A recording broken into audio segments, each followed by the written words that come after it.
Hello everyone, I am Aarzoo Chauhan. Welcome back to our YouTube channel B2E tutorials. आज हम discuss करने वाले हैं क्वांटिटेटिव एंड क्वालिटेटिव इवैल्यूएशन के बारे में, जो होगा असेसमेंट फॉर लर्निंग से एक इम्पॉर्टेंट टॉपिक। ये 4 मार्क्स में क्वेश्चंस जो हैं कई बार एग्जाम्स में पूछ लिया जाता है, इंपॉर्टेंट होगा। चलिए डिस्कस करते हैं क्या होते हैं क्वांटिटेटिव एंड क्वालिटेटिव इवैल्यूएशन। ठीक है, तो इवैल्यूएशन आपको पता है कि कई तरह से होते हैं। फॉर्मेटिव होता है, समेटिव होता है, non reference test, criteria reference test, prognostic, diagnostic, qualitative and quantitative. तो आज हम डिस्कस करने वाले हैं क्वालिटेटिव एंड क्वांटिटेटिव इवैल्यूएशन के बारे में। तो क्वांटिटेटिव इवैल्यूएशन की अगर बात करूं तो quantitative evaluation is an assessment process that answer the questions how much did we do. ठीक है, क्वांटिटेटिव में क्या बात की जाती है? क्वांटिटेटिव तो संख्यात्मक। जब हम संख्याओं के बारे में बात करते हैं तो how much did we do, कि हमने कितना काम किया है। ठीक है, हमने क्या किया है, कितना काम किया है। ठीक है, यहाँ पर कितना, ठीक है, हाउ मच की बात की जाती है क्वांटिटेटिव में। और अगर हम क्वालिटेटिव की बात करें, on the other hand qualitative evaluation is an assessment process that answer the question how well we do, कि कितने अच्छे तरीके से हमने काम किया है। कितना काम किया है होता है हमारा क्वांटिटेटिव, और कितने अच्छे से, कितने बेहतर तरीके से हमने काम किया है, तो इसकी बात की जाती है किसमें? क्वालिटेटिव में। ठीक है, चलिए अब डिस्कस कर लेते हैं क्वांटिटेटिव इवैल्यूएशन क्या होता है। इन क्वांटिटेटिव इवैल्यूएशन और assessment, information or data about the learning outcomes or performance of the learners is collected in the quantitative form। इसमें बेसिकली क्या होता है, हम लर्नर्स को, जो भी टीचर लर्नर्स को टीच करते हैं, उससे रिलेटेड इन्फॉर्मेशन को जब हम क्या करते हैं, संख्याओं के रूप में क्या करते हैं, इकट्ठा करते हैं। कितने मार्क्स उन्होंने गेन किए हैं किसी भी पर्टिकुलर टेस्ट में, तो उसको हम क्या कहते हैं, उसको जब हम संख्याओं में मापते हैं तो उसको हम कहते हैं quantitative evaluation. Quantitative data of this type is large and wide. ये लार्ज होता है, वाइड होता है। ठीक है, it includes the measurement and assessment of learning outcomes of the students in their cognitive and psychomotor domains. ठीक है, आपको पता है कि बेसिकली 3 डोमेन्स की बात की जाती है। एक होता है कॉग्निटिव, अफेक्टिव एंड साइकोमोटर। जब हम क्वांटिटेटिव की बात करते हैं तो इसमें हम किन किन डोमेन्स को इंक्लूड करते हैं? एक होता है कॉग्निटिव डोमेन, दूसरा होता है साइकोमोटर डोमेन। इन दोनों डोमेन्स को हम क्वांटिटेटिव डाटा के अंदर इंक्लूड करते हैं। अब जो बचा हमारा अफेक्टिव डोमेन, अफेक्टिव डोमेन की बात हम किस में करेंगे? क्वालिटेटिव में करेंगे। ठीक है, क्वालिटी, कितने अच्छे से काम किया, ये सब क्या है, हमारी फीलिंग्स से रिलेटेड होता है। ठीक है, हमारे हार्ट से रिलेटेड होता है, हमारी फीलिंग से, हमारे इमोशन से रिलेटेड जो भी चीज़ होती है उसकी बात हम क्वालिटेटिव में करते हैं। ठीक है, चलिए आगे बढ़ते हैं कि in effective behaviour domains of the learning outcomes also results derived through the use of psychological test. ठीक है, जब हम क्या कहेंगे, इफेक्टिव बिहेवियर ऑफ डोमेन की बात करेंगे, learning outcomes also results derived through the use of psychological test. ठीक है, and other such like test provide quantitative information. जो भी टेस्ट हमें क्या है, क्वांटिटेटिव इन्फॉर्मेशन देंगे, संख्याओं के रूप में, न्यूमेरिकल डिजिट में जो भी इन्फॉर्मेशन देंगे। ठीक है, एंड और data in form of numerical score. जो भी हमें न्यूमेरिकल स्कोर में डाटा दिया जाएगा उसको हम किस में इंक्लूड करते हैं?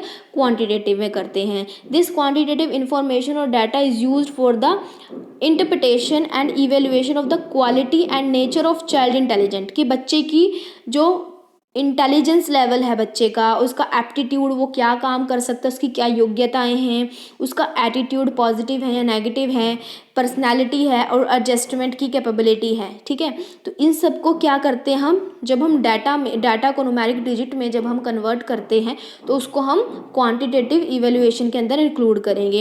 It is helpful in intra individual और इंटर इंडिविजुअल। इंट्रा इंडिविजुअल होता है कि एक बच्चे का खुद के साथ कंपैरिजन करना, कि उसका इंटेलिजेंस का उसके एटीट्यूड के साथ, उसकी ही इंटेलिजेंट का उसकी पर्सनैलिटी के साथ या उसके एप्टीट्यूड के साथ जब कंपैरिजन किया जाता है तो उसको हम इंटर इंडिविजुअल कहते हैं। और इंटर इंडिविजुअल में क्या होता है कि एक बच्चे का दूसरे बच्चे के साथ, ठीक है, एक बच्चे का इंटेलिजेंस लेवल का दूसरे बच्चे के इंटेलिजेंस लेवल के साथ, एक बच्चे का दूसरे बच्चे के साथ कंपैरिजन इंटर कहलाता है और एक बच्चे का खुद के साथ इंट्रा कहलाता है। ठीक है, चलिए आगे बढ़ते हैं। Hence where quantitative data is used for evaluation is called quantitative evaluation. जब हम क्या करते हैं संख्यात्मक, ठीक है, क्वांटिटेटिव में मतलब क्या होता है संख्यात्मक इवेल्युएशन करते हैं, ठीक है, is called quantitative evaluation. In this type of evaluation the information acquire from various test, बहुत सारे टेस्ट होते हैं जिनके द्वारा हम इंफॉर्मेशन को अक्वायर कर सकते हैं। And assessment test about the scholastic performance of the child. Scholastic performance कौन सी होती है, बच्चों के अकेडमिक से रिलेटेड होती है कि किस सब्जेक्ट में बच्चे के कितने मार्क्स हैं, ठीक है, तो ये सब्जेक्ट से उसकी करिकुलर एक्टिविटीज से रिलेटेड होता है। Performance of the child is express in the form off score और न्यूमेरिकल मेकिंग, ठीक है, कि किस सब्जेक्ट में बच्चे के मैथ्स में कितने मार्क्स आए हैं, इंग्लिश में कितने हैं, हिंदी में कितने हैं। तो इस तरह से जब हम उसकी स्कोलेस्टिक एरिया को क्या करते हैं परफॉर्मेंस को मेजर करते हैं किसमें नंबर्स की फॉर्म में, तो वो होता है quantitative data.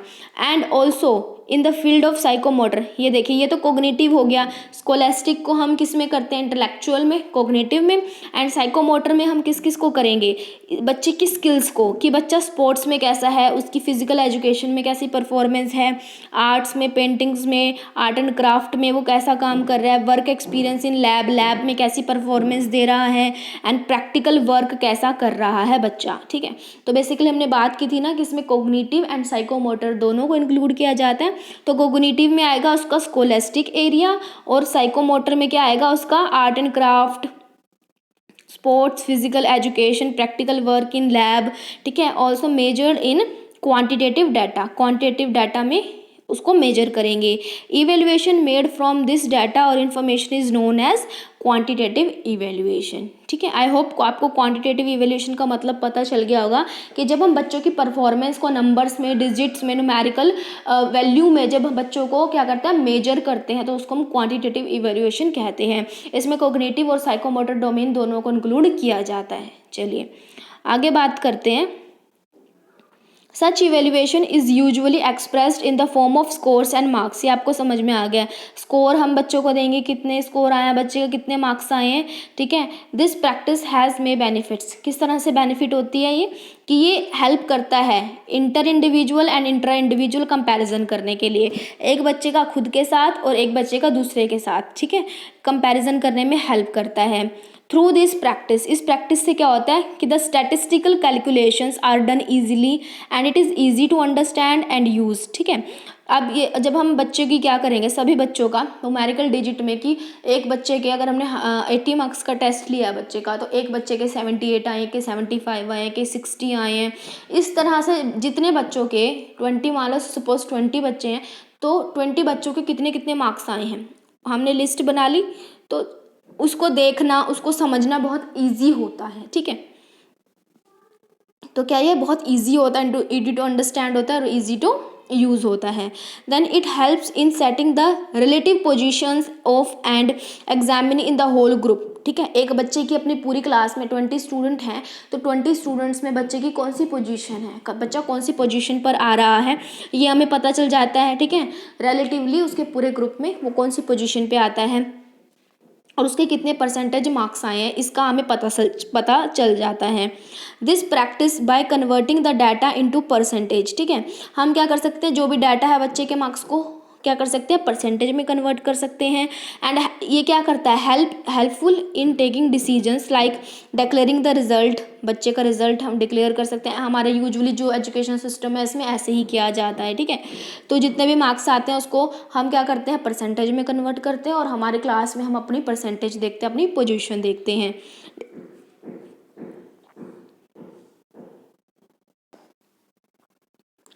Then assigning merits, positions and distinction etcetera. तो बच्चे की मेरिट को देखने के लिए उसकी पोजीशन और उसको डिस्टिंक्शन देनी है नहीं देनी इसका पता लग जाता है।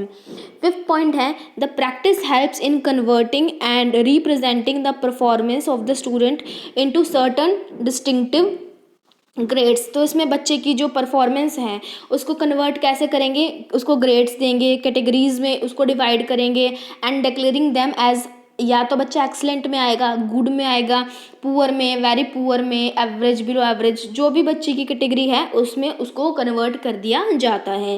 देन क्वांटिटेटिव क्वांटिटेटिव ऑब्जर्वेशनल या फिर evaluation are made using scientific tool and measurement, ठीक है। हम किसी साइंटिफिक टूल के द्वारा ही इसको मेजर करते हैं, तभी एक्यूरेट रिजल्ट निकल के आता है। The result can be measured और counted and any other person trying the quantitative assess the same situation should end up with the same result. ये इसके बहुत इंपॉर्टेंट फीचर है कि सपोज एक टीचर ने बच्चे का किसी भी मेथड से यूज़ करके बच्चे का टेस्ट लिया है, ठीक है, तो वही टेस्ट उसी सिचुएशन में यदि कोई दूसरा टीचर लेता है सेम बच्चों का तो रिज़ल्ट सेम निकलता है, ठीक है। तो इसको ही ये इसका बेस्ट जो है वो फीचर है कि सेम सिचुएशन में सेम स्टूडेंट का सेम टूल का इस्तेमाल करके यदि कोई और टीचर इसे एसेस करे तो भी सेम रिजल्ट निकले। और अगर हम बात करें क्वालिटेटिव की तो इसके अपोजिट होता है। क्वालिटेटिव में क्या होता है कि हर एक व्यक्ति की, हर टीचर की परसेप्शन अलग होती है तो वो अलग रिजल्ट निकलता है। इसमें सेम निकलता है और क्वालिटेटिव में अलग निकलता है, ठीक है। चलिए अब बात कर लेते हैं क्वालिटेटिव इवैल्यूएशन के बारे में, ठीक है।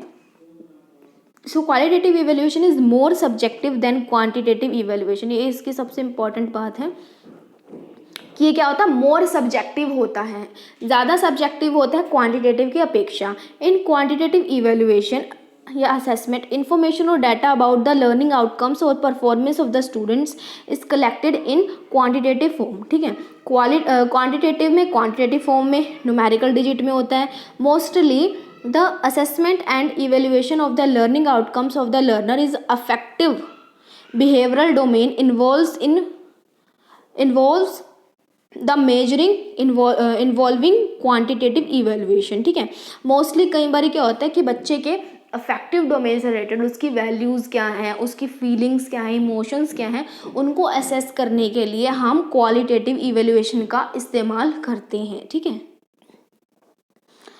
The use of non testing devices such as, जैसे कि हम ऑब्जर्वेशन के थ्रू बच्चा टीचर क्या करता है, बच्चों क्लासरूम में बच्चों को ऑब्जर्व करता है कि बच्चा वेल मैनर्ड है या नहीं है, ठीक है, दूसरों के साथ, दूसरे बच्चों के साथ कैसा उसका बिहेवियर है, उसके बाद क्या है कि डिसिप्लिन कैसा है बच्चे का। तो ये सब क्या है टीचर्स ऑब्जर्व करते हैं। इंटरव्यू के थ्रू क्या है हम बच्चों की परसेप्शन को जान सकते हैं कि किसी भी मुद्दे के ऊपर बच्चे की क्या धारणा है, वो किस तरह से सोचता है। परफॉर्मेंस बेस्ड असेसमेंट कर सकते हैं बच्चे का। प्राइमरली यूज्ड क्वालिटेटिव डाटा, तो हम क्या है इन डिवाइसेस का यूज़ करके बच्चे की क्वालिटेटिव इवेल्युएशन कर सकते हैं। This evaluation is called qualitative evaluation. Like quantitative evaluation, qualitative evaluation is not expressed or represented by the use of grade, marks और numerical score। ऑब्वियस सी बात है कि इसमें क्या है, हम बच्चों को ग्रेड नहीं देते, बच्चों को कोई मार्क्स नहीं देते, ना ही कोई न्यूमेरिकल स्कोर देते हैं। इसमें हम क्या है बच्चों की एबिलिटीज़ को, मतलब बच्चे की क्या वैल्यू है, क्या फीलिंग्स है, क्या बच्चे का परसेप्शन है, इसको जानते हैं, जज करते हैं हम। इसमें बच्चों को कोई स्कोर नहीं देंगे कि बच्चे का 10 में से इतना 10 में से 8 डिसिप्लिन लेवल है या 10 में से 9 डिसिप्लिन लेवल है। हम बच्चे को इस तरह से नहीं आंकते, हम बच्चे को ऑब्जर्व करते हैं, ठीक है। चलिए आगे बढ़ते हैं। In research and business qualitative evaluation, over the years researchers have developed a methods and tools to gather and assess data, ठीक है। जैसे जैसे समय बदल रहा है, रिसर्च जो है बहुत ज़्यादा होती जा रही है, तो जो रिसर्चर्स हैं, बहुत सारे रिसर्चर्स हैं, उन्होंने क्वालिटेटिव इवेल्युएशन की फील्ड में बहुत ज़्यादा काम किया है। नए नए मेथड्स एंड टूल्स को क्या किया है, क्रिएट किया है, ठीक है, ताकि जो भी इंफॉर्मेशन और जो भी डाटा हम गैदर करें वो क्या है रिलायबल हो, ठीक है। So 2 of the methods involves evaluating data, इधर चाहे वो क्वांटिटेटिव हो चाहे क्वालिटेटिव हो, दोनों ही इम्पॉर्टेंट हैं। Considered opposite by some quantitative and qualitative method of evaluation, both are beneficial when we are trying to understand a certain outcomes or piece of information, ठीक है। तो रिसर्चर्स ने क्या है क्वालिटेटिव एंड क्वांटिटेटिव दोनों को ही beneficial माना है। अलग अलग सिचुएशन में दोनों बेनिफिशियल होते हैं। हमें क्या है हर सिचुएशन के अकॉर्डिंग इनका इस्तेमाल ढंग से करना चाहिए, तो इससे बेहतर रिजल्ट निकल के आते हैं। फर्स्ट पॉइंट है हमारा इसमें कि Evaluation based on quantitative data or information is known as quantitative evaluation. जब हम क्वांटिटेटिव डाटा को यूज़ करते हैं और क्वांटिटेटिव डाटा न्यूमेरिक डिजिट में जब हम बच्चों का एवेल्यूएशन करते हैं तो उसको हम क्वांटिटेटिव कहते हैं, which is based on the data received from mostly non testing और मेथड्स. ठीक है. दूसरा पॉइंट है हमारा कि quantitative evaluation can be verified by another person by using the same devices. ठीक है. ये वाली बात हम पहले भी डिस्कस कर चुके हैं कि अगर कोई अनदर पर्सन क्या करे, यूज़ करे उस डिवाइस को तो रिजल्ट सेम निकलता है. But while this is not in the true in the case of qualitative evaluation. ठीक है. तो क्वालिटेटिव इवेल्यूएशन में ये ऐसा नहीं होता है कि हर टीचर का ऑब्जर्व करने का जो पावर है वो अलग होती है. ठीक है. अलग तरह से असेसमेंट करता है हर टीचर, तो ये सेम नहीं होता. ठीक है. थर्ड पॉइंट है हमारा qualitative evaluation is more subjective. ये हम पहले भी पढ़ चुके हैं कि मोर सब्जेक्टिव होता है और मोर इमोशनल होता है in nature than the quantitative evaluation. Then both quantitative and qualitative evaluation method have their benefit. दोनों के अपने अपने मेथड हैं. Through one is usually more appropriate than the others in any given situation. किसी एक situation में, ठीक है, क्वालिटेटिव ज़्यादा बेहतर हो सकता है, दूसरी सिचुएशन में क्वांटिटेटिव ज़्यादा बेहतर हो सकता है. तो ये दोनों क्या है, एक दूसरे को कॉम्प्लीमेंट करते हैं.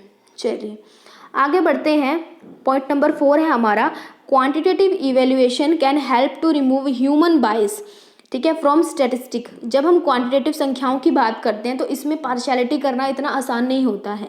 ठीक है. इसमें बच्चे ने जितना स्कोर किया है, मान लो हमने बच्चे का मैथ्स का टेस्ट लिया है तो बच्चे ने मैथ्स में 100 में से 100 मार्क्स यदि गेन किए हैं, सारे क्वेश्चन उसके सही हैं, तो कोई भी टीचर उसको गलत नहीं कर सकता है. ठीक है. तो उसके 100 हैं तो 100 ही होंगे, उसको 80 नहीं किया जा सकता. तो ये ज़्यादा रिलायबल होता है, अनबाइज्ड होता है, मेकिंग इट मोर और reliable fact that any piece of information gathered quantitatively. More reliable होता है. ठीक है.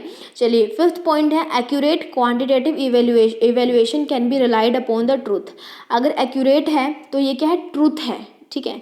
जो भी हम काम कर रहे हैं, जो भी हमने इन्फॉर्मेशन क्वांटिटेटिव से गैदर की है तो वो एक सत्य की तरह होती है. क्वालिटेटिव इवेल्यूएशन में ऑल्सो एंटेल्स ट्रूथ. ये होता तो ट्रूथ है but these truth harder to get at and evaluator में नॉट ऑलवेज अग्री. ठीक है. अब मान लो कि कोई टीचर है, वो कह रहा है कि बच्चा क्या है, बच्चा 100% डिसिप्लिन्ड है, 100% बच्चे का जो बिहेवियर है वो वेल मैनर्ड है, वो बहुत ही अच्छा बच्चा है. बट ये चीज़ क्या है, अगर दूसरा इवेल्युएट करता है टीचर तो वो अलग भी हो सकता है. ठीक है. सबका अपना अपना नज़रिया होता है, तो ये हार्ड टू अग्री होता है. ठीक है. इसको अग्री करना, इसको सत्य मानना थोड़ा सा मुश्किल होता है. ठीक है. उसी तरह अगर बच्चे के 100 में से 100 नंबर आए हैं तो वो हर एक टीचर मानेगा कि इसके सारे क्वेश्चन सही हैं तो उसके 100 में से 100 नंबर आए हैं, बनते हैं इसके मार्क्स. तो still qualitative information is invaluable preciously because it involves human interaction. ठीक है. इसको हम प्रीशियस मानते हैं क्योंकि इसके अंदर ह्यूमन इंटरेक्शन इन्वॉल्व होता है एंड इंटरप्रिटेशन इन्वॉल्व होती है. Many field needed these interpretations in order to decide how to move forward or to judge the value of the past and future source of data. ठीक है. तो इसको हम बिल्कुल निगलेक्ट भी नहीं कर सकते. ठीक है. ये भी अपनी सिचुएशन में अपनी जगह बहुत सही माना जाता है क्वालिटेटिव इवेल्युएशन. ठीक है. अब एट द एंड कंक्लूजन में हम क्या कह सकते हैं कि both qualitative and quantitative evaluation have their uses in variety of fields in science. ठीक है. इन दोनों का इस्तेमाल अपनी अपनी जगह पर किया जाता है, अलग अलग फील्ड में किया जाता है, चाहे साइंस हो, सोशल साइंस हो, या जहाँ पर भी हमें इसका इस्तेमाल करना है, अलग अलग फील्ड में इसका इस्तेमाल होता है. Both can be important. दोनों इम्पॉर्टेंट होती है when we are assessing experiential. ठीक है. Experiential results to deciding what kind of hypothesis to come up with through quantitative evaluation is sometimes more valuable to the other in the field. ठीक है. कई बारी कई फील्डों में क्वांटिटेटिव बेहतर होता है, कई फील्ड में क्वालिटेटिव जो हमारा इवेल्यूएशन था वो बेहतर होता है. So quantitative and qualitative evaluation can also be used to assess business performance. ठीक है. इनका इस्तेमाल हम बिजनेस की परफॉर्मेंस को असेस करने के लिए, ठीक है, कर सकते हैं कि कितना प्रोडक्शन हुआ है. ठीक है. क्वांटिटेटिव का कितना अमाउंट ऑफ प्रोडक्शन हुआ है, कितने अमाउंट ऑफ सेल हुई है।